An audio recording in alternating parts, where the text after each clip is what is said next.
Voici une version développée qui approfondit la signification spirituelle et intérieure de cette distinction entre Havaya et Elohim, selon la pensée de la Torah et de la Hassidoute. Je garde un ton clair et fluide, idéal pour une lecture, une présentation ou une étude guidée.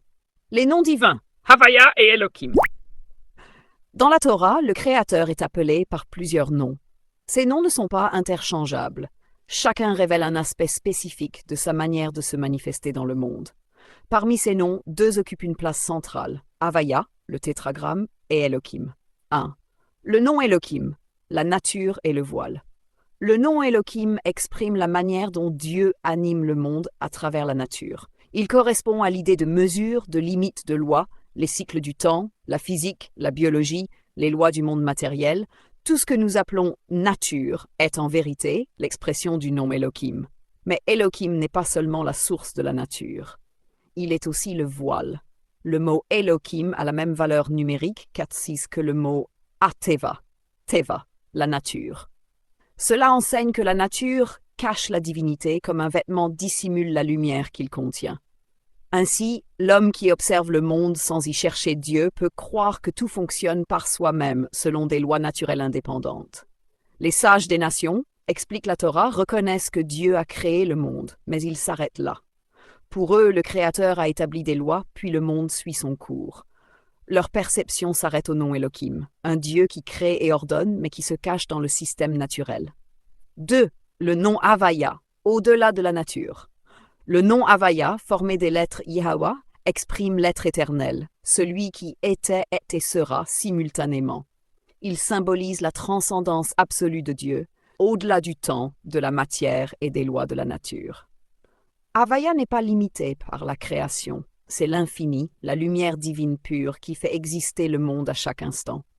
Lorsque la Torah parle de miracle, de révélation ou de la providence particulière, Hashgacha Pratit, c'est le nom Havaya qui agit. Ce nom révèle que la nature elle-même n'est qu'une expression du surnaturel, que ce que nous appelons naturel n'est en réalité qu'un miracle régulier, une manifestation constante de la volonté divine. 3. La vision juive, unir Havaya et Elohim. C'est ici que réside la différence essentielle entre les sages des nations et les enfants d'Israël. Les nations voient la nature comme un système stable créé par Dieu, mais elles ne perçoivent pas la présence vivante de Dieu à l'intérieur de ce système. Leur perception est limitée au nom Elohim. Les enfants d'Israël, eux, savent que la nature elle-même est surnaturelle. Ils reconnaissent que chaque événement, chaque souffle, chaque instant n'existe que parce que Havaya le fait exister. C'est ce que dit la Torah après la traversée de la mer Rouge. Open quote.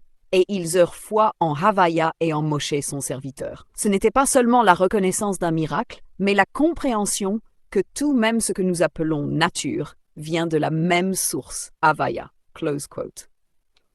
Ainsi, la foi juive n'oppose pas la nature et le miracle. Elle enseigne que la nature est le miracle lorsqu'on sait la regarder avec les yeux de la Emouna, la foi vivante.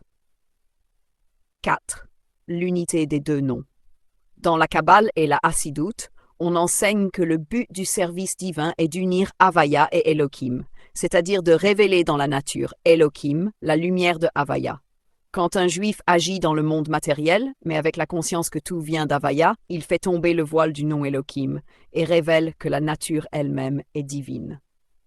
C'est cela, la mission du peuple d'Israël, dévoiler la présence de Dieu, non pas seulement dans les moments miraculeux, mais dans la vie quotidienne, dans chaque action, dans chaque instant du monde.